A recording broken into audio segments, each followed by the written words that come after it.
hello. How's it going, people? Welcome to the stream. Welcome. It is Friday. Friday vibes and all that good stuff is happening right now. Today, we gonna talk about Arsenal, of course, but we're gonna talk about transfers, which are, I don't know whether they're picking up pace or what is happening with them. But something definitely is brewing. Let's just put it that way. Something definitely is brewing. We're going to talk about some other bits and bobs. Mikel Arteta has conducted an interview basically before the Newcastle game, which is going to happen on Sunday. We're going to have a quick gander at that as well. Want to see what he has waffled these days as well. This will be very interesting to see. And we're going to obviously talk about some bits and bobs here or there. Obviously, Newcastle preview is going to be out tomorrow. We're going to talk about that then. But we're going to definitely dive into the interview today because interview alone is very hard to take these days from Mikel Arteta. I'm not going to lie. But the signings, I'm not going to lie, it's like every summer. Summer hasn't even begun, but it's already... We are linked with everyone, we have signed with everyone, verbal agreements with everyone at the same time, that nobody has come, nobody has been paid for and nothing, so we'll see how that develops, but we're definitely going to speak on it because, let's be real, that's what we do, because this is Arsenal Football Club, we care about the club, we love the club, let's be real. So, if you haven't already, smash the like button, smash it, caress it, destroy it, do all that good jazz, subscribe if you're new around here if you haven't already, roll to 600 and obviously to 1k is in full swing, and leave your thoughts in the live chat so we can tackle them, we can discuss them, and we can react together. Big up Marlon, he was here before the stream began, of course. He saw that Havertz is back in training, and that is true, and he already is singing Kai Havertz song. Not gonna lie, 60 million down the drain, that is the only part that so far has been true about Kai Havertz. Whether you like it or not, wasted money, I'm not gonna lie, but it is what it is. Big up AFC always, hope you're doing well today.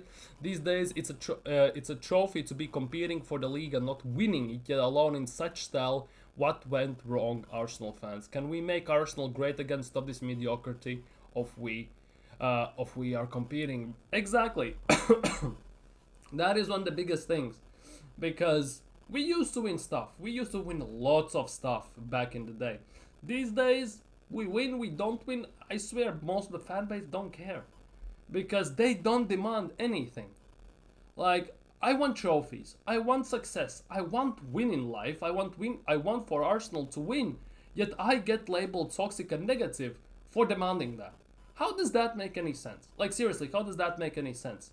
In life as well, I want to win, I want to succeed, I want to improve myself, I want to be better, I want to achieve certain things in life which, like, it's very hard to achieve, but I want to achieve them.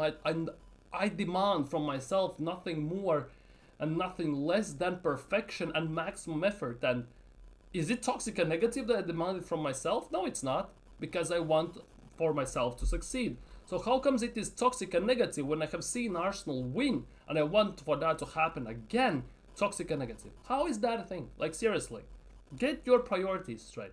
I realize that it's basically influenced people at the end of the day, because there's a big difference when I grew up under Wenger, winning Premier Leagues, winning FA Cups and everything, doing doubles and all this stuff, and when you grew up, like, let's just say mid-2010s, late 2010s, and pretty much you have seen Wenger latter years, even though he won the FA Cups there, you might not remember that. But think about it, if you have been supporting Arsenal for 7-8 years, you basically have only seen Mikel Arteta and Unai Emery, so educate yourself, that's all I can say. Educate yourself about Arsenal's history. Maybe then your view on trophies, on success, maybe it will change, and maybe then you will demand more from the club, the owners, the manager, and the players. Big up my boss. Is Havertz really back physically? No idea, but he was in the training, physical training. He did some bits and bobs here or there. Whether he's gonna play or not tomorrow, obviously nobody knows. Arteta got asked that question in the interview. We're gonna get to that in a split second. But yeah, given that my boss is asking, is Havertz really back physically? Let's start today with, well, let's start with an interview today. Why not? Genuinely, why not? Then we can turn our attention to basically to transfers, and then we can go into depth with that, because let's be real, the interview is going to take what, 10-15 minutes max? Then we can get into other things. So I think let's start with the interview. Let's see what Mikel Arteta has had to say. before the Newcastle game. For the penultimate time this season. Yeah, it's the second to last penultimate game of the season. And the last home game as well, which means new match already has been rolled out, and tomorrow Arsenal will play in the new match as well. And the next, let's be real, the game for Arsenal on Sunday is a must-win game, because if we lose, Newcastle go above us, and if City win as well, City go above us as well. Arsenal held Mikel Arteta held his pre-match press conference ahead of the visit of Newcastle United on Sunday. And here it is, Mabas asked. Here is the question from Mabas, is Havertz really back physically? And here is what Mikel Arteta had to say about Kai Havertz. We are going to decide that tomorrow, whether he will be involved or not. He's done certain parts of the sessions in the last 2 days and looks in great shape. But I think it's more of a shout for all the medical staff. The doctor especially to give me the clearance and then how Kai actually feels to contribute if he's required. On how much credit Kai deserves for getting back quickly. Oh bloody hell. It's unbelievable, his work rate and the work that he's done. A lot of credit to the medical staff for the work that they've done throughout the last few months, because between them, they've been pushing each other. We know how important Kai is for us, and the fact that he looks in great shape, I think he's improved a lot of the metrics, of the metrics that are very important for a striker to give himself the best chance. Has he learned how to finish from 2 yards out? Maybe that is great. Maybe that is great if he has finished from 2 yards out. You see the transformation in him, which has been really, really impressive. So Kai is back in training, in the team. Whether he's going to play or not remains to be seen. But ultimately, Mikel Arteta sounds very upbeat. Let's just put it that way. Very upbeat regarding Kai Havertz and him being back. But to be honest, that was bound to happen. There were talks about a month ago that Havertz most likely is going to play the last game or the last 2 games potentially even of the season, and it looks like it's going to happen. Big up Luca, I'm doing fine. I'm doing really, really fine. Hopefully you're doing great today as well. So let's see what else Mikel Arteta had to say. On injury updates on Rice, Trossard, Martinelli and Timber. Obviously Declan Rice had that hamstring strain or whatever it was. Trossard, there were rumors about the hamstring after the game. Martinelli, he limped off from the open training, then he returned, but it was a PR stunt. And of course Timber as well, he didn't train with the team yesterday, so those are all under question mark. They've done parts of the session, not a complete session, which is not a great thing, let's be real. So we are going to have to wait and see tomorrow if they can deal with things that they haven't done because they weren't ready to do at the end of the week. Which is not promising, I'm not gonna lie. Another game without Kai Havertz. We don't have Merino because he has a red card, so he's suspended for the game against Newcastle. So we don't have midfielders pretty much, and we don't have attack as well. If Martinelli and Trossard, both of them are out, we basically might be looking at the starting front line of Saka, Sterling, and Oyedeji or Vanieri, maybe even something like that, who knows. To be honest, if Mikel Arteta plays Sterling instead of Vanieri, it will say a lot about what Mikel Arteta thinks of our youth players, I'm not gonna lie. That is one of the biggest issues here. Because if Trossard and Martinelli out, it means half of our attack is out pretty much. And that only leaves Saka. Merino cannot play, red card. I think he would even play in the midfield despite that. Which means we have left wing where we can play technically only Sterling or Vanieri, maybe. And through the middle, we have Oyedeji, ultimately. We don't have that many options. And with Kai Havertz coming back and him not being fully fit still, if I was Mikel Arteta, I wouldn't risk Kai Havertz, obviously. So that raises the big question, who will be ready, to what extent, and how the attack will look actually. Big up Hyper Protagonist, big up, hope you're doing well today. Hope you're having a fantastic Friday. On how deep the players have had to dig this season.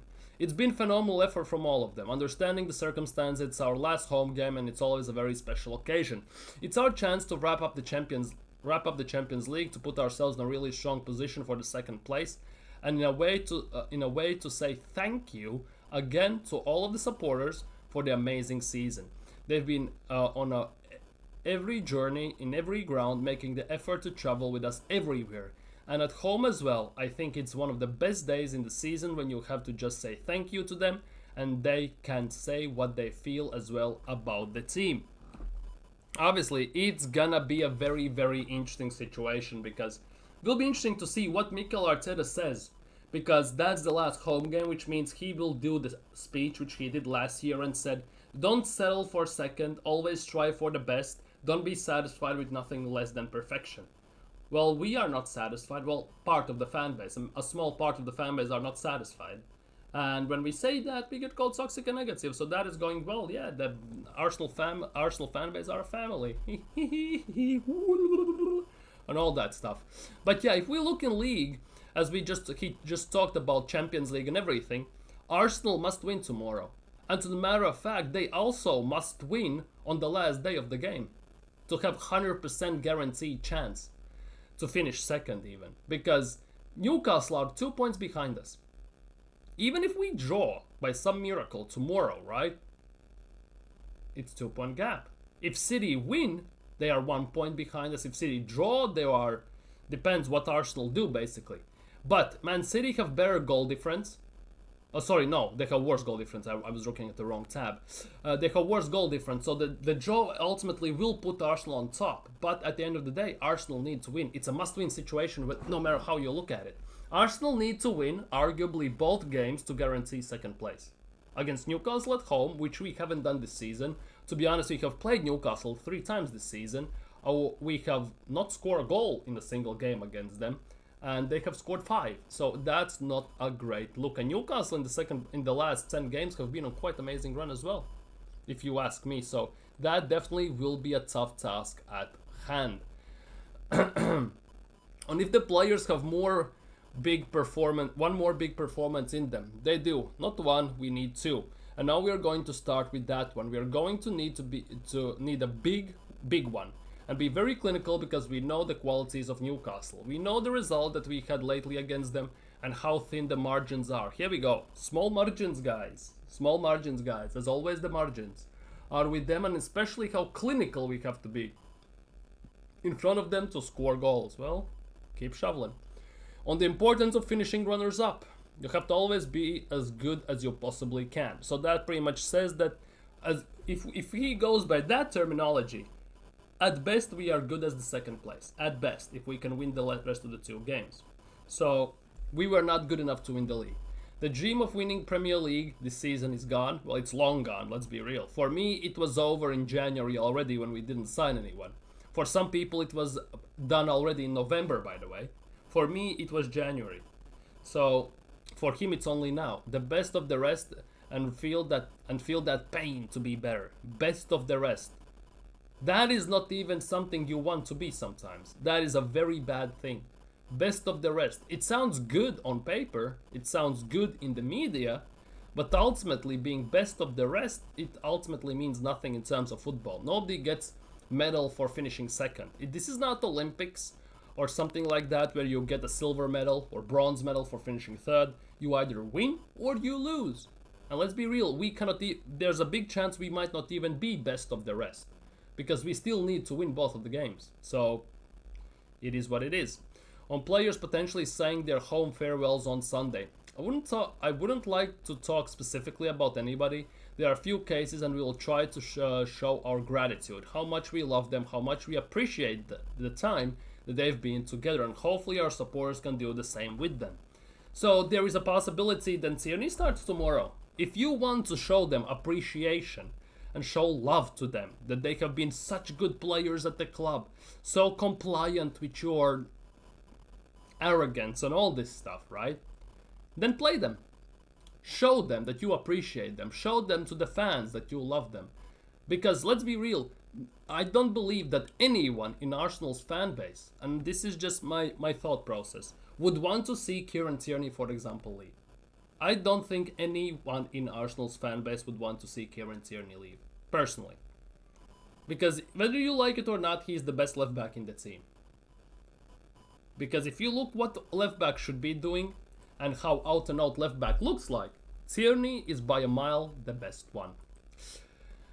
On his feeling, reflection on the season, until we finish the last game and I get that feeling and some time to analyze, I prefer not to do that exercise yet. Well, And if Newcastle are a bogey team for us, they are a very difficult team for any opposition. I think what Eddie Howe, the staff, and as a club they've done over the last few years, it's remarkable. They've been very, very consistent and very difficult to play against, like we've been.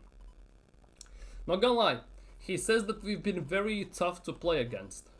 I get that to a certain level, but let's not kid ourselves. It's been 10 times tougher to watch as well, specifically this season.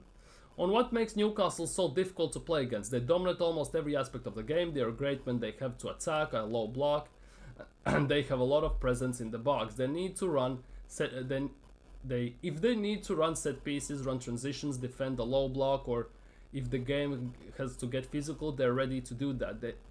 The way they compete, they're smart. They try to take advantage of a lot of things like any good team, and you have to dominate a lot of things even if you are not on top of the table in this league. To be honest, from what I gather from what he has said in this paragraph, basically he's saying that Newcastle are better than us, because Newcastle are better at most aspects. Attack from set pieces, we are decent, I'm not gonna lie, but Newcastle are very good. Run transitions, Newcastle are fantastic at that, with Murphy, with Gordon, with Isak and other players. Arsenal not so much, let's be real. Defend low block, we defend in a low block. No, we cannot attack against low block, and they can defend in a low block, so they're better than us in that. Or if the game has to get physical, which Newcastle absolutely thrive in, with Joel Linton, Bruno Guimaraes, Tonali, the players like that in midfield, they overrun many midfields, specifically physically. And if they can bully you physically, you have done almost half the job, let's be real, of dominating the games. On how special that has the atmosphere been at Emirates this season? I think it's growing and growing, and that's what we want to do. I think we've raised expectations so much, and we understand what they want. We want trophies. That's all we want. We want trophies, we want success, and we want winning. Unfortunately, again, you have given us none of that pretty much. We want it more than anybody else, and the journey makes sense when you have that support. The journey, what is more important, guys? The destination or the journey? That love and the chemistry between the people that feel very attached to this club, the players and the staff, and I think that's the case. But we know what we all want much more. Yeah, winning trophies. On if increased expectations leads to increased pressure. It has to be, and especially internally. I think it's how much you demand of yourself and how much we demand of the next person. And the crowd and supporters are always big measures as well, because it has to exist, that connection, but as well that demand between all of us be to better. Then we will get better at the small margins, again with the margins, that can define winning big trophies or not. Well, he waffles a lot, I'm not gonna lie. On if we have any regrets this season, I wouldn't use that word. So you want to tell me that Mikel Arteta has no regrets over this season? What he has done, what team has done, what actions he has taken, and what actions he hasn't been taken. Being more reactive than proactive and all this stuff. You want to tell me that he has no regrets? Like, what? I think you probably have regrets in your life at anything that you do in professional life as well when you haven't done your best. So you want to tell me that he has done his best and he still cannot win anything? If this is your best, I don't want you here whatsoever. I'm sorry. I know I'm a person who is Arteta out. I want Arteta out, and I don't think we're gonna win anything under him. I'm all for him proving me wrong and all this stuff. But if he's telling me now that as well as you haven't done your best, if he says that he doesn't have regrets, basically, he wouldn't use that word, and that he has done his best pretty much with the underlying cause. Oh bloody hell, I'm scared for next season. I can guarantee and give you my word that we'll have all tried our very best. See? If this is your very best, I'm sorry, but you have to go. If finishing second is your best, changing tactics every season, poor squad management, poor signings, and no tactical flexibility, and no tactical innovations is your best, I'm sorry, you're done. Done, dusted, get out, like Fresh Prince of Bel-Air when Jeffrey, the butler, throws out Jazz through the door. Something like that. Get the hell out. If you ask if we want a different outcome, especially with how close we've come again, then the answer is yes. So, in which universe where have you been close again? In which universe where you have been close? In Premier League? Let's look at this again. Premier League, you are 15 points behind Liverpool at this stage, by the way. 15 points. And 15 points separates us from Liverpool in the first place, and also Arsenal from Bournemouth, who are 10th. That's the same discrepancy. 15 to first from second, and 15 from second to 10th. And that is how close we've become in Premier League. We are not even talking about FA Cup where we've crashed out. Carabao Cup, where we got humiliated by Newcastle home and away. And Champions League, of course, where we screwed up the home game, and in away game again we screwed up. We left gaps, they scored, we didn't take our chances, which again is on him for not signing clinical players enough. We have come close again. In which universe we have come close, and where? Tell me. Big up Abi Ogunleye, big up, no regrets, get out Arteta. Exactly. If he has no regrets, and he says that he has done his best, and we have come close again, top tier delusion, and if this is your best, I don't want you here whatsoever. But that doesn't undermine a lot of incredible things that this team has done again in the context, always the context that we play. Against the opposition that we play, with the circumstances that we've had, it's impossible to undermine. See, he's again making it out that as he's like Jesus or Moses, basically, the savior, Gandhi, basically. Because the situation we are in, with small squad, no rotation, subpar players, overplayed players, and injuries and all this stuff, it is strictly due and only due to Mikel Arteta's inability to sign the right players, to have proper squad management, and building such a small squad. On whether he gets credit for how far he's brought us over the last 5 years. This genuinely sounds like a question, and I kid you not, Harry Simeo or Tom Canton would ask, just because in their streams recently there have been lots of Arteta outs who want Arteta out, and according to them, don't give any credit to Mikel Arteta. Because I want Arteta out, I give him where his credit is due over the last 5 years and in the games, right? But ultimately, it's not good enough anymore. Get out. I don't know, but it's not something I'm looking for. I'm looking to give my very best to facilitate and to give my vision. So anyone can explain me his vision, my work, and bring people together to get this club as far as possibly can. As quickly as possible. As quickly as possible. It's been 5.5 goddamn years. You want 5.5 more or what? I guarantee you that that's what I've been doing for the last 5 years of my life. 5.5. On if Saliba has developed into the player he thought he would. Yes, I think he's on an amazing trajectory. Hey, don't chat shit here. Because you were very close to selling him. You loaned him out on multiple occasions, you signed Ben White to play right center back, and when you saw that that shit is not gonna stick, you put him as a right back. And you had to put in a center back then, and you put Saliba in that situation. You basically had to choose loan out Saliba and risk losing him, or you basically, again, just like you did with Skelly this season, Yeri this season, and stuff like that, throw shit at a wall and see what sticks, and if you're lucky, that shit will stick, and Saliba will be the best thing since sliced bread pretty much in our defense, to some extent, right? And that actually happened. I think when you look in Europe, center backs, the stage, what do I have already done in the game, there are not that many. Yeah, most of the center backs have won stuff, Saliba has won nothing. There are a lot of factors that have contributed to that. The first one is him, his character, his professionalism, how much he demands himself. The second is the environment that he's got around him, especially the players that he plays with, the way that he looked after him, and the way they promote and hide the qualities and weaknesses of a player, and there's still much more to come from him. Oh my bloody hell. This interview is hella long, I'm not gonna lie. On if this is a big summer for Max Dellman, Jack Porter with England under 17s. Yeah, it is. On Miles Lewis Kelly not being nominated, nobody cares. On what working with Andrea Berta has been like in comparison to Edu.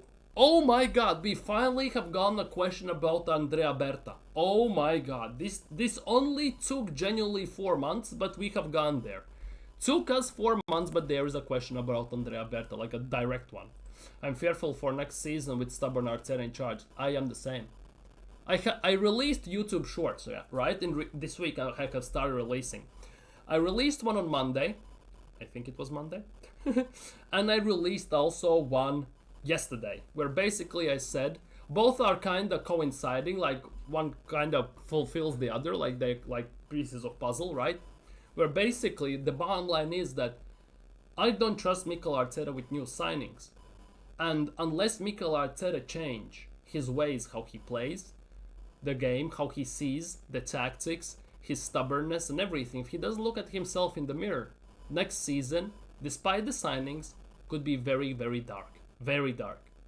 And yeah, if you haven't already, go check out the YouTube shorts I've posted over the last 5 days.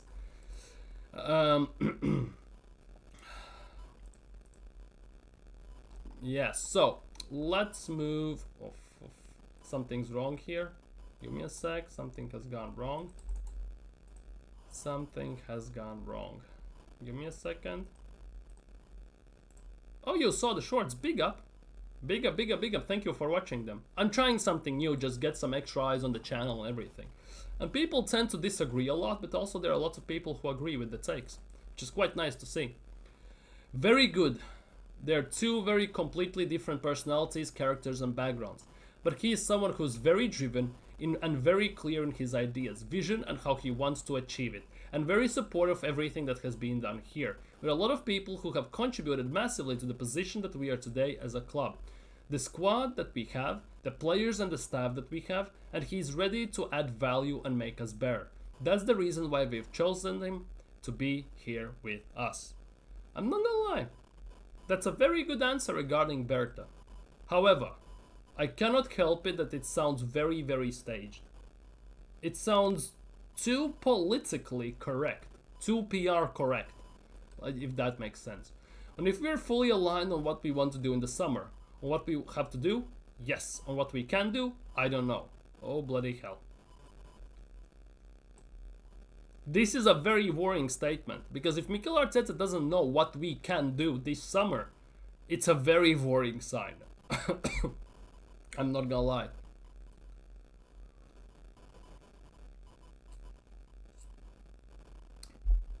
Because this statement alone can include in itself quite a few factors. Like, he doesn't know the budget, he doesn't know who exactly we're gonna get, who he wants or who we can get, and that is a bit worrying. I think sometimes from that, the plan that we had and actually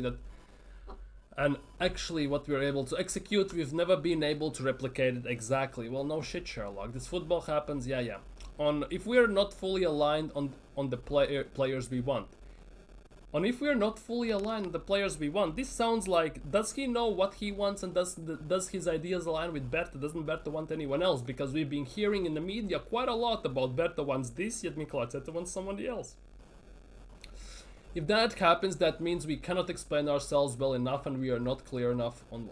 I'm not reading that waffle. If the hierarchy of the top 6 has gone, nobody cares. It's football. And if Newcastle could be in the conversation of the title contenders next season. Yes, they can. Let's move on.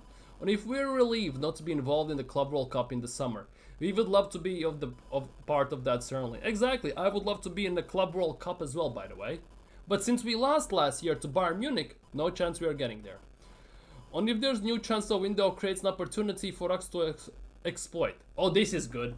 There is an opportunity. If you can use it to your benefit, do it. We are very much aware of that and we'll see what we can do. This statement alone sounds like the statement just reworded like through ChatGPT or something, like what he says every other window. We want to maximize our opportunities. We're gonna see what fits us in the window. We're gonna look at deals of the century in the window and all this stuff. We're gonna look at market opportunities. This sounds exactly the same, just basically put in ChatGPT, like you paste the sentence and say, tell this with the same meaning, just using completely different words. Give me 10 examples, you get the examples, and you kind of combine few to get this statement. That's how it sounds. Get Bichet out the fun. Yeah, totally agree. Tough shorts. What do you mean tough shorts?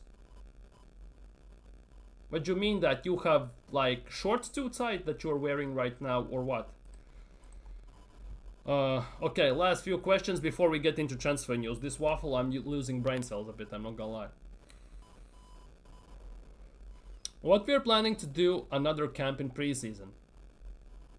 Yeah, the players are demanding it. Nowadays, I think it's impossible to have 4, 5, 6 weeks on your sunbed putting sun cream on just ordering drinks. 6 weeks later, go full gas tour and play 65 games. I think it's impossible. They demand themselves to be in the best possible condition, and we're really lucky because we have boys. Well, we have boys, not men. To be honest, that translates in the pitch on the pitch, by the way.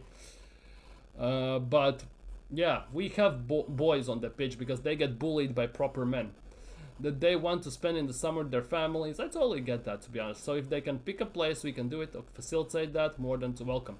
And if we'd like to get business done early. He says that every window, by the way. On paper, I think every club, every manager, every... See, now he says, on paper, every club, every manager, and every player wants to be in the building one day and get transition and adaptation as quickly as possible. He used to this same question, he used to answer, I always want to get my transfers in early so they can adjust to the squad. That's what he used to say when Edu was here. Now all of a sudden, well, on paper, I kind of think that everyone has this and that. 100% he's been briefed from the last year's debacle where we signed Calafiori for a month and a half and Merino for a month. And if it's taken for granted that we have qualified regularly for the Champions League. I think you ask any manager at the end of the season, can you promise to be in the Champions League next season? I don't know who is going to say yes to that. You don't know? Seriously, you want to tell me that Bayern Munich are not going to be in top 4 guaranteed next year in Bundesliga? Inter are not going to be in Serie A. Real Madrid, Barcelona are not going to be in La Liga. You want to... PSG won't be in Ligue 1. Man City won't be in top 4 next year in Premier League. Liverpool as well. You want to tell me that? You seriously want to tell me that, right? And Arsene Wenger saying that being in the top 4 is like winning a trophy. Hey, yo, you can tell that the Arsenal media team are running through our streams. Through my stream, Lee Gunners, Dan Potts', Curtis's, Turkish's, Northside's, everyone's streams. Because this question never pops up. Never. As soon as we started to mention this on streams for the last 2-3 months, more and more, right? And some other questions, for example, like this one, where is it? Where is it? Where is it? Where is it? Where is it? Where is it? Like this, on what working with Andrea Berta has been like in comparison to Edu, right? Since we are not talking a lot about Berta, you can see that they are starting to ask these questions all of a sudden. It's not a coincidence. The Arsenal media team are scouting the YouTube links and Twitter and Reddit and TikToks and everything. On Arsene saying top 4, I don't know how those words were used in the past, so I'm not going to fall into that trap. I don't know how those words were used in the past. I'm sorry, but you what? How can... What? Okay, enough of this waffle.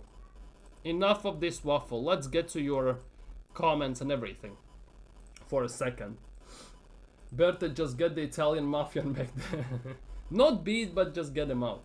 I mean shorts. What's with the shorts? You said tough shorts. What do you mean tough? What do you mean by that? Javi, Zidane, Allegri, Nagelsmann as well. Actually, good managers are free, and why we ain't going for them? Arteta won't do this. Exactly, for us. He's done 6 years, nothing, just make us... Exactly, trophyless club. Will you be streaming Arsenal games in the future? You would be good at it. I might. Maybe in the future, at some point. Currently, I'm not. For example, if Arsenal would have gotten into Champions League final, there is no shadow of a doubt that I would be streaming that, right? But I'm not in a position that I can do so, per se. At the moment, at least, right? It obviously there are lots of external circumstances. I'm sounding like Mikel Arteta, but obviously family always comes first and all this stuff. So I'm not gonna do this right now. I might do at some point, but doing streams, like for me personally, doing streams is live streams of games is fantastic. I used to do them. I did like two or three, but I had to stop. Right, just due to the fact because it took too much time, and obviously the people around me were affected by it. But for me personally, I much rather release a match reaction straight after the game or stream, right? That's what I always do, right? Rather than do the match watch along. If I, for example, in some weird miracle way, this becomes my job, you can bet your sweet ass I'm gonna do this. I'm gonna do match watch alongs, 100%. But currently, since I don't live alone and I have a family, I'm not gonna do this for now. Because that basically, obviously, for me it's great. For them, not so much. So, it is what it is. Exactly, with these fuck people see this mentality ruined. Exactly. So many of these so-called Arsenal legends are Arteta plants. Yeah. They just dare to make Arteta look good so people won't make it too suspicious that Arteta is running the club into the ground. To some extent it feels that way, I'm not gonna lie. To some extent definitely feels that way. So yeah, Marlon, by the way, back to this question. What do you mean by tough shorts? You meant the shorts I posted. What do you mean by tough shorts? Something is wrong, I need to redo them, their captions are wrong, or what? Anyway, and while you answer to that, let's do some transfer news. Apparently, according to Fish Eyes, the most unreliable source in the world, what it feels like, Arsenal are reportedly on the verge of agreeing £60 million deal to sign Victor Gyökeres. When I see him in an Arsenal shirt, I'm gonna believe it. Until then, let's keep dreaming. Genuinely, let's keep dreaming, to say the least. Let's only keep dreaming. Yeah. What about them? What about them? You said tough. You said tough. And when you say tough, it usually means that something is wrong. Tough luck, tough situation. It means that something is wrong. What's wrong with them? I'm all about improvement. All the time. Players that were not in the kit launch, by the way. There were no Neto, he's leaving, Tierney, he's leaving, Tomiyasu, he's injured, Gabriel Jesus injured, and Sterling is on loan. Jorginho is leaving. So Partey, either he's leaving, either he's staying, I have no idea. And Zinchenko is leaving or staying, I have no idea. But those two definitely are the first ones that have not been mentioned.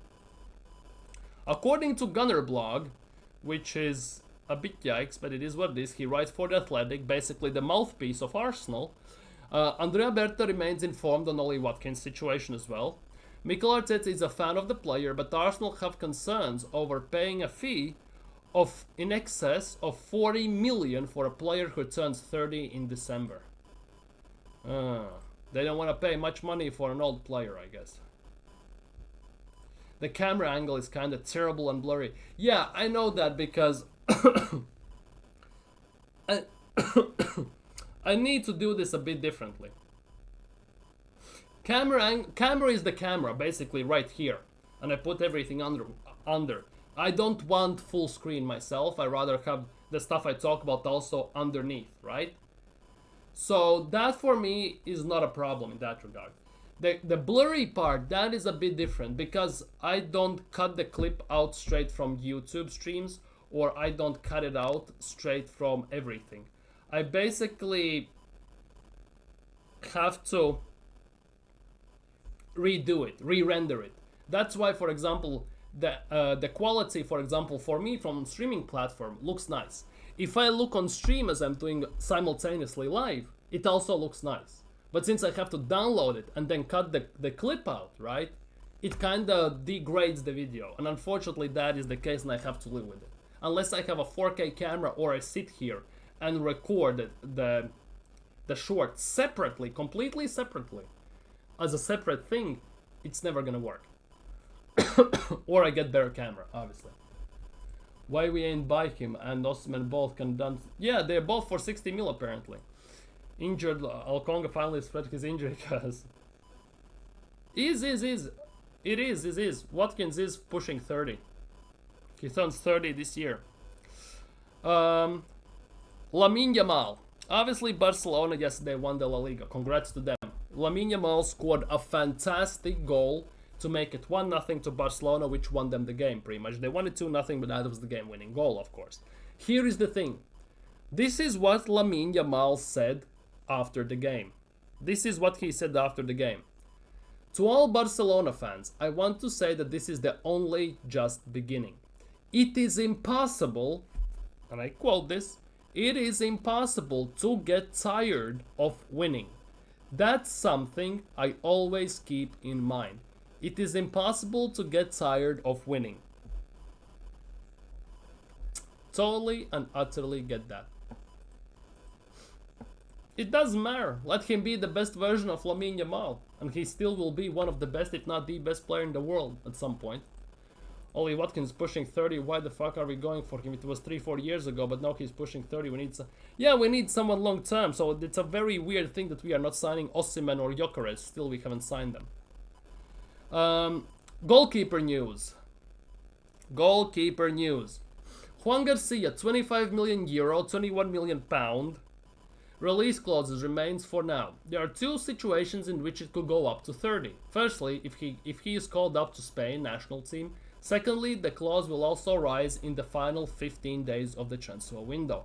If Arsenal wish to secure Garcia for the flat 21 million pounds or 25 million euro price, they may need to act swiftly. Alternatively, they could broker an agreement with Espanyol without activating the clause. That is a possibility. The biggest issue is there are about 3 clubs in La Liga and outside La Liga who are also looking at him. There's Barcelona, there's Atletico Madrid, I think there was United, and there's also, I think it's Juventus, or it might be Inter Milan, something like that. Basically one of the big Serie A clubs. Either way, it's significant sum for a keeper who is likely to arrive as a second choice. Yeah, 21 million pounds, it's quite a lot. Why we are not signing like a veteran who can play like, just say, 2 games or something? Man United just scored, what? No, they didn't. Where has Man United scored? It was offside, 100%. Yeah, offside. Maguire was offside. Hey, don't do this to me. Don't do this to me right now. Maguire was offside. Olise Berdembele. I could name more. I did it. Heard we are signing that center back, Robot, that Cruz guy. Cruz? Which Cruz? Curtis's kid? Curtis Shaw TV's kid or what? Cruz. Ordonez from Belgium? You mean Ordonez from Belgium League, from Club Bruges? You mean that guy? Or someone from the Argentinian league, that guy. But why not the Diomande? He's him. Yeah, he is him. We absolutely annihilated him. That was the nuts part. But yeah, exactly, it is offside. What are you doing to me? Freaking hell. Yeah, Club Bruges center back, Ordonez. From Ecuador. If Tottenham win the Europa League, it's going to be, we're not gonna hear the end of it. And the worst part is that will mean that Spurs have better European pedigree than Arsenal. We are never gonna hear the end of it. That is the worst part. And to add on top of that, if by some miracle Crystal Palace win the FA Cup, we might be the only London team, well obviously besides Fulham and all these teams, that doesn't win a cup. Imagine that. No, London is red. Well, definitely not then. Zubimendi news. Arsenal remain confident Zubimendi will be an Arsenal player. Arsenal have chosen to go through the front door, making Real Sociedad well aware of their intentions. They have a good relationship with the club, well, it's shocking, which they have maintained throughout the process. Negotiating directly with Sociedad has an obvious advantage: the schedule of payments. By dealing directly with the club, Arsenal will avoid having to pay the entire 60 million euros, which is 51 million pounds, in one go. Basically, he wants we can pay them in installments since we are doing this directly, not paying it to La Liga FA, and that's about it. See, instead they intend to find more favorable payment schedule. That should help grant Arsenal greater flexibility in this transfer window. The issue is that we want to pay these installments just so we can have greater flexibility in this summer transfer window. Because that already gives me some PTSD of the fact that we don't have that enough money. I know that deals get done all the time in installments. You can say Eze on installments. Arsenal gonna try and get Zubimendi on installments, right? But this is a very worrying thing, because if Arsenal say, oh, the 300 million war chest, remember those tweets and claims that came out about a month ago, right? If we're trying to if we're trying to get a 50 million pound deal in installments, let's just say 20, 20, 10, or let's just say 15, 15, 20 or something like that, right? It kind of gives me a slight PTSD that we have less money that we have been led up to believe. Let's just put it that way. That is the only thing. A bit worrying, let's just put it that way. I want Diomande. Yeah, Diomande is not a bad center back. I'm not saying he's the greatest thing since sliced bread, but he's definitely a decent center back. If he went to Bournemouth or Fulham or Villa, definitely would be cooking. To be honest, I can see Diomande, for example, going to Bournemouth to replace Hausen. That could be a thing. Man, if Tottenham win, I'll stop watching Serie A and start watching Eredivisie again. To be honest, it will be end. With Arsenal, just don't react to transfers till you see them. Exactly. Exactly. That is the biggest thing with Arsenal. If you are an Arsenal fan and you're reading these rumors, you have to stay as calm as possible. Because given how the things get told about Arsenal, it genuinely could drive you insane at the end of the day.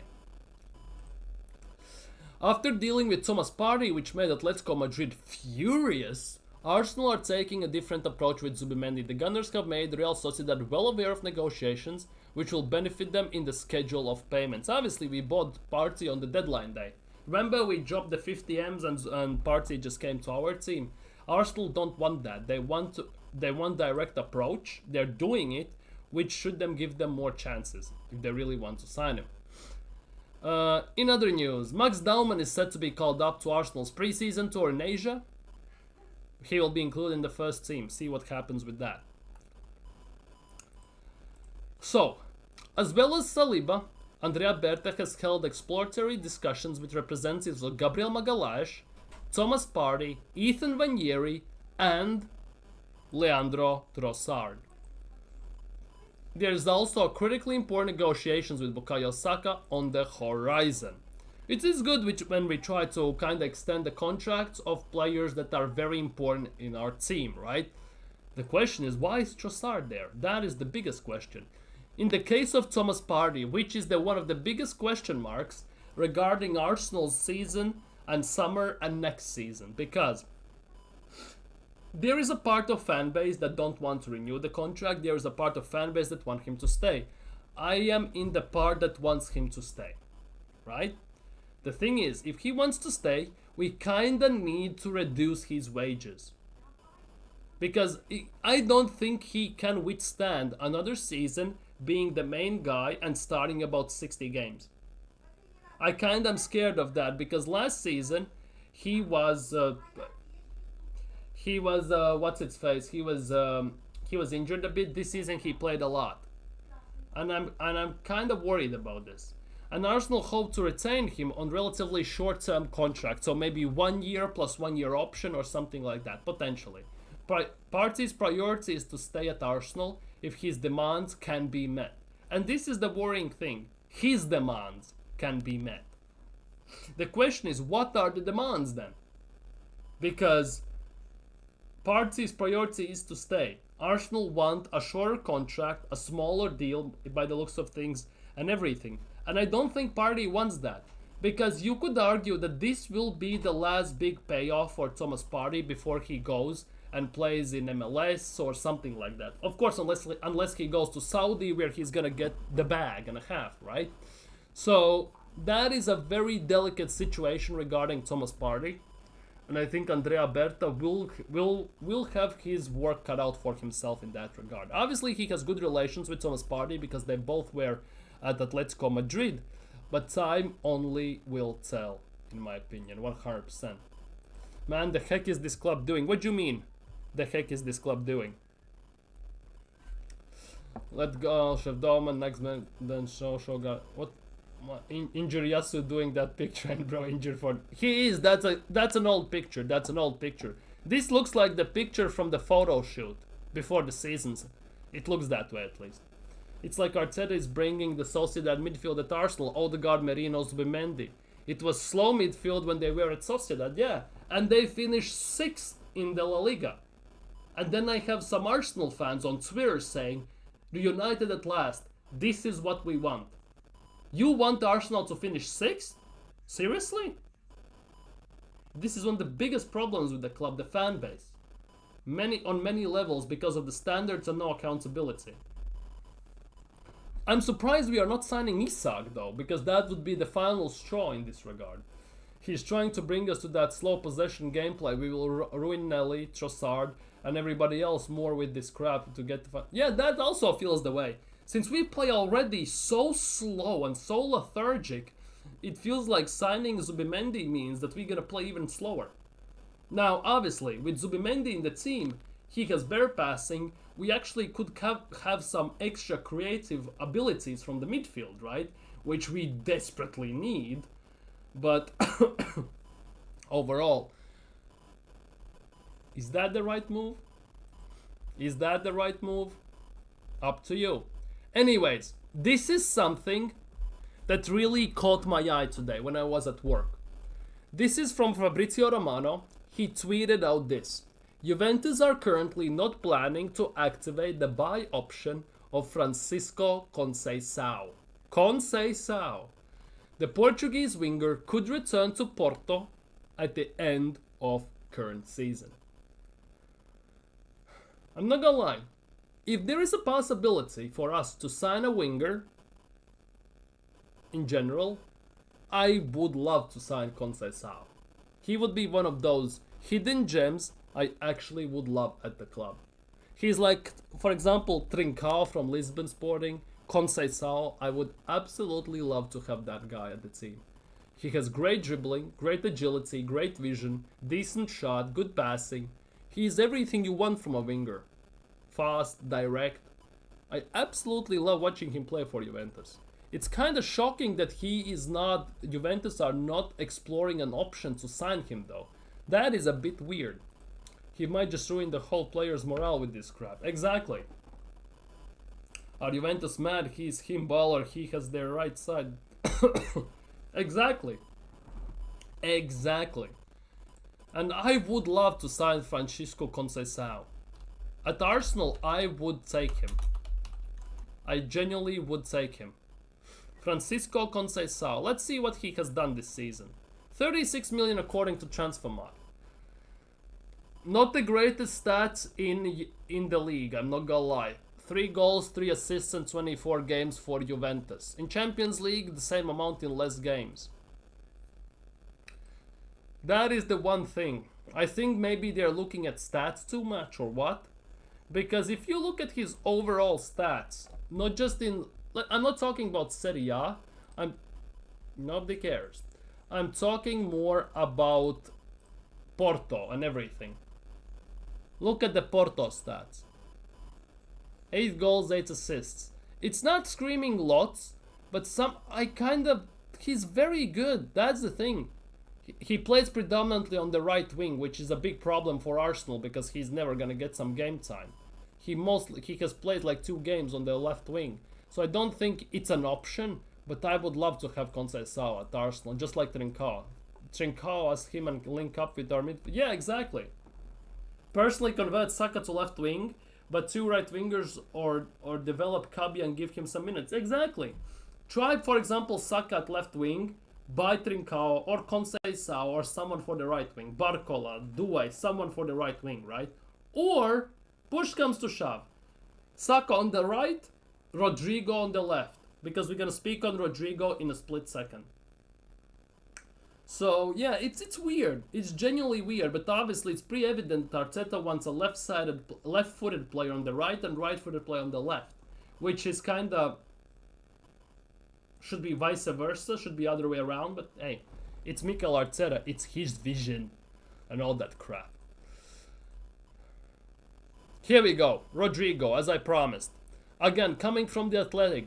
The mouthpiece of Arsenal. What it feels like.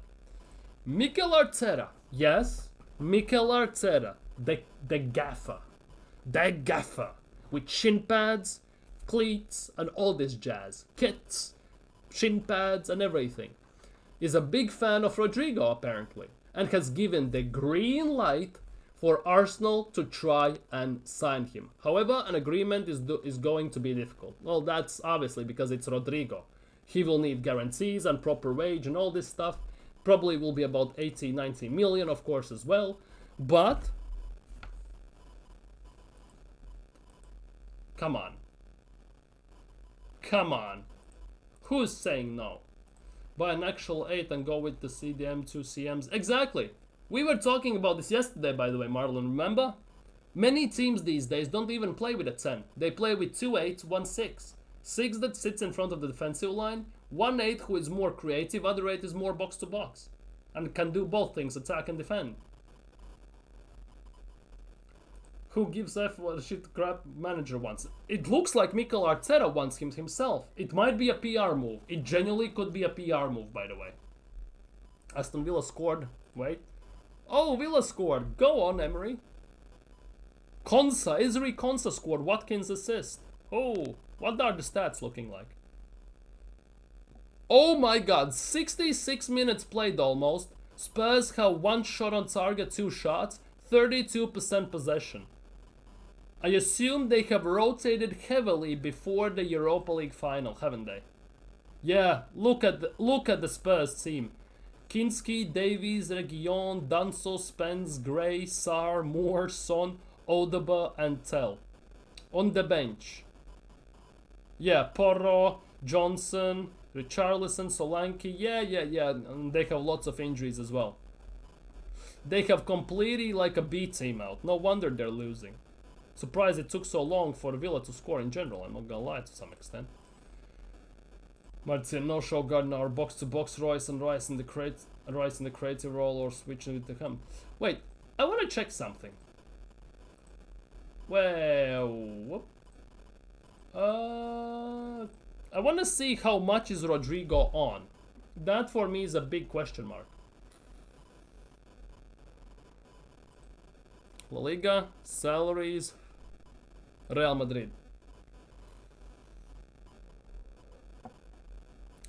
So it's in euros, let's convert it to pounds. Great British pounds. Rodrygo. He's not on that much, by the way. Look at this. Rodrygo at the Real Madrid. 200 grand a week. 200 grand a week. He's on less money than Odegaard, on less money than Jesus, than Havertz, by a mile, by the way. He's on the same money as Partey, pretty much. Same money as Saka currently before the new contract. 200,000 a week. It's not too bad. Genuinely, if he comes to Arsenal, that would be what? 230, 250, something like that. It wouldn't be the worst. 200 grand a week only. That seems hella cheap, doesn't it? That genuinely seems hella cheap. To some extent, at least wage-wise. And a 6 who can pass ball from deep and can win duels. Or the striker and wingers, but can dribble and carry the ball too. Yeah, and wingers should not be playing wing backs. They should be moving forward on the pitch as well, not tracking back. But yeah, that actually 200 grand a week for Rodrygo at Real Madrid. If we want to sign him, that's like 80 million pounds in salary, in the price, and 250 or something in a week for him. I could justify paying Rodrygo 250 grand a week. Not Odegaard, not Havertz, not Jesus. For Rodrygo, I could justify that. I'm not gonna lie. We need an Alexis Sanchez type of player in the team, and Rodrygo arguably is one of the closest ones you can get to that. If we signed Rodrygo for that left wing spot, oh my god, how fantastic that would be. But yeah, apparently Mikel Arteta has given the green light, which is quite nice to see. Some extra news. Arsenal apparently are planning to move for another central defender. In the upcoming summer window, sources have told Football Insider it believed that Arsenal will press ahead with a centre-back signing, another defender by the way, guys, regardless of potential exit of Jakub Kiwior. Potentially. So we'll see how that goes. We can pay him like 300k or 350. Give a left wing role where he can do what he wants. Yes, start him, he would be the main guy there without shadow of a doubt. Can carry our side with his vision and tough finishing. Exactly. The issue is Mikel Arteta would need to change his system then, because we predominantly shift to the Bukayo Saka to the right, which now means that Arteta should shift the system that we basically attack through wings, which actually wouldn't be the worst part, especially if we get a proper striker.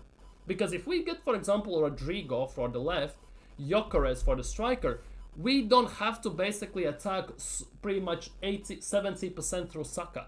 We can give the ball to Rodrygo, attack through that side. We can give the ball to Gyökeres and attack through middle as well. So we would have diversity of options how to attack. Then we would have more options to overlap on both wings. We can also invert. We would have a lot of tactical flexibility during games. If we had that, if we signed those two players in the attack. The question is, would Mikel Arteta do it? The gaffer shin pads. Yep. Imagine Rodrygo in Alexis role. Oh, Arteta would never give him that type of a freedom, let's be real. Man, what the fuck, how many defenders we are gonna sign? Exactly, another defender. Spurs exile in Europa. Basically, Spurs eggs are all in Europa, yeah. To be honest, it's a final, so I'm kinda can understand why, because it's a final. By the way, this is what Nagelsmann, you know Nagelsmann, right? A manager who is also available, by the way, currently. He's without a job. He's also available. This is what he had to say about playing football and coaching players. I want my players to be brave and confident, but it's useless to talk about bravery when your own decisions are led by fear. Mikel Arteta, benched, punished, safe passes backwards. Be an example for your players. Mikel Arteta definitely is not that. Commit brave risks with the squad selection. Arteta is not that. Starting 11. Arteta is not that. And tactical approach. Arteta is not that. Arteta is none of those things Nagelsmann has described there, by the way. He's not example. He doesn't commit brave risks. He doesn't commit brave risks with starting 11. And he doesn't have brave risks in tactical approach. Fans have an extreme influence on dynamics during match. Well, obviously.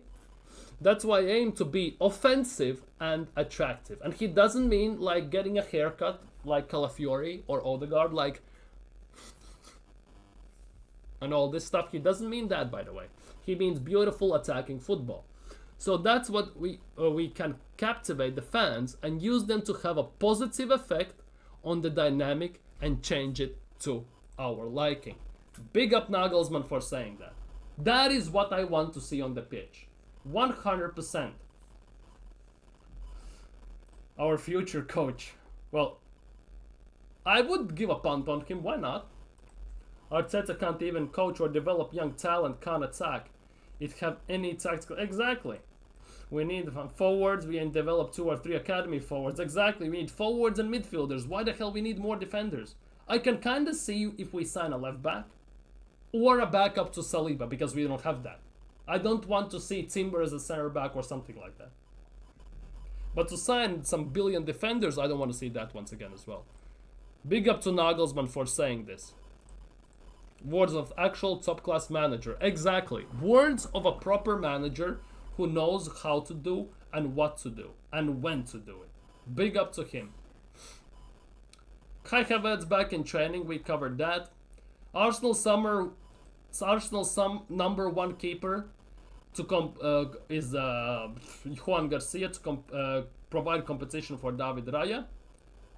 And TalkSport. Rodrygo being pushed towards their door at Real Madrid amid links of sensational Premier League move. That is Arsenal, by the way. So yeah, that is more or less transfer news we talked about. Freaking hell. But yeah, this is the words of a proper manager. Timber Wars games, him at center back. Exactly, just like Ben White.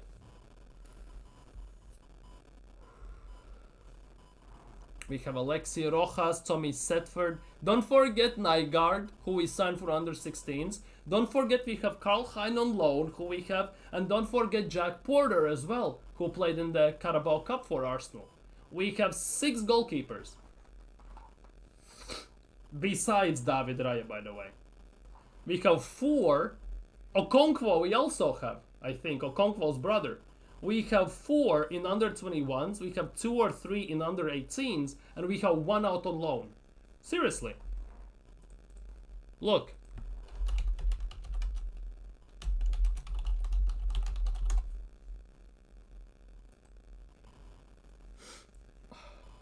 Arsenal. 2-0 Villa, by the way. Nobody told me that. Kamara scored from from Rodgers' assist. All eggs in that basket for Spurs. See? Goalkeepers for under 21 Arsenal team. Under 23s, under 21s, how you look at it. Jack Porter played for main squad. Alexi Rojas, Tommy Setford, and Lucas Nygaard, who we signed from Nordsjælland as well. And by the way, that's not it. Because if we look at Arsenal, that's 4 by the way, right? If we look at under 18s, under 18 squad, if it would load, obviously would be kind of nice. Arsenal have also, here we go, Jack Porter, Curry Ronson, 2 more, that's 6, and we have 1 out on loan, Karl Hein. Imagine the scenes. We have 7 goalkeepers we can get. 7 goalkeepers. Benny Blanco getting back stronger, hopefully, at right back. And he's turning 17 too, exactly. We are goalkeeper FC. Look at this. Max Daumann in under 18s. Premier League under 18s. He's a number 10, by the way. He's not a striker. He's not a winger. He can play there, but he's a number 10. 15 games, 15 goals, 5 assists. In all competitions, 23 games, 19 goals, 5 assists. These are Max Daumann's stats as a number 10 for Arsenal's under 18 team. Under 18s. That is Max Daumann's for under 18 team. Is there under 16 as well? Because he's registered to under 16s.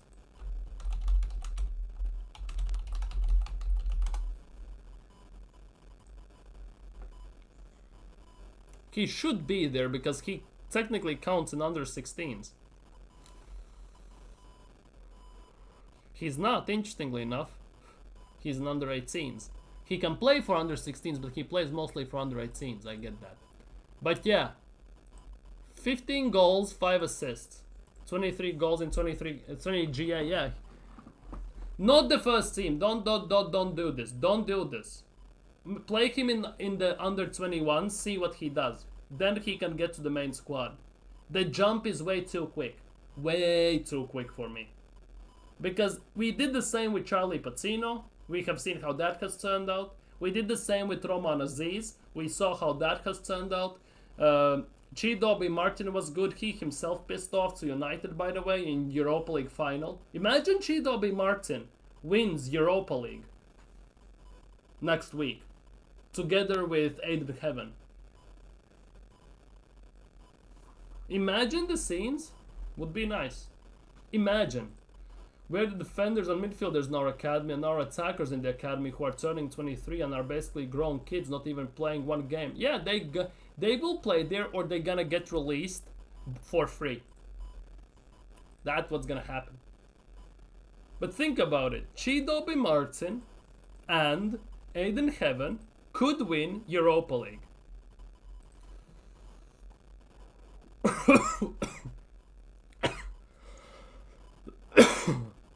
Aiden Heaven could win Europa League and Chido as well. Imagine the scenes. Can you imagine the scenes?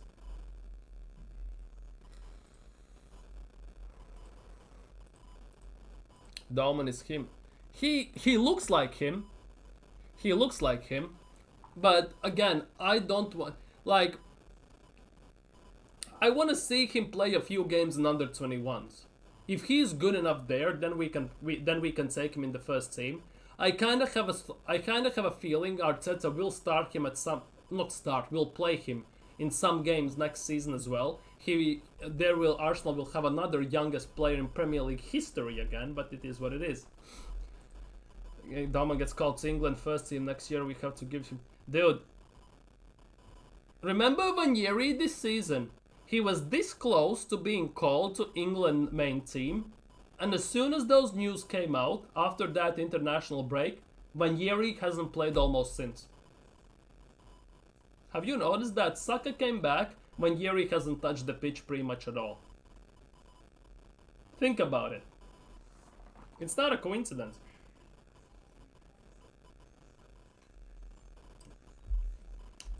Yeah, but in this game, Tottenham have like a B or C team out pretty much. This game is a bit different. I get that they're preparing for a final. Exactly. It's just his first year. Big whoop. He was better than Sterling, Trossard, Martinelli, what's its face? Odegaard. He was better than all of them. And he still can't get a kick in the game. Even coming on as a sub. Arteta doesn't sub him on if you haven't noticed.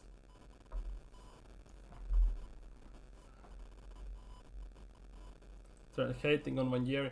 Exactly. And I genuinely can see the same thing happening to Max Dauman. Because he plays in Odegaard's position. How many times we have seen Ranieri play instead of Odegaard? When Odegaard has been available? Never. Because Ranieri by default is a number 10. And he doesn't play him there. Max Dauman as well by default is a number 10. And he does pretty much everything that Odegaard doesn't. And he does nothing what Odegaard does. Max Dauman more or less. So he is anti-Arteta type of player pretty much already. Him and Skelly are this good, exactly. And Arteta could ruin them all for next season. The more they stay and play and train under Arteta, the bigger chances are they're gonna lose their abilities that have made them unique and getting talked as loud in the current situation. That is also a thing, by the way. Don't think about it that way. Not the first time. If Ranieri gets more minutes, he can be the next level show. The world, how overrated. Exactly. Overrated Odegaard and save football. It is what it is, but he's not gonna get it. He's not gonna get it. So yeah. Go figure. Genuinely go figure in that regard. But it is what it is. It is what it is. So I think on that note we're gonna end today's stream. So if you haven't already, smash the like button. Subscribe if you're new around here. Leave your thoughts down in comments below if you're watching this as a playback. And don't forget to check out my YouTube shorts. I've been posting them this week. 5 already. Every day I post 1. Don't want to overcrowd the algorithm and overcrowd everything. Hopefully you go there, show some love, leave a comment, give a like and everything. And yeah, have a nice evening. See you all tomorrow. See what tomorrow brings.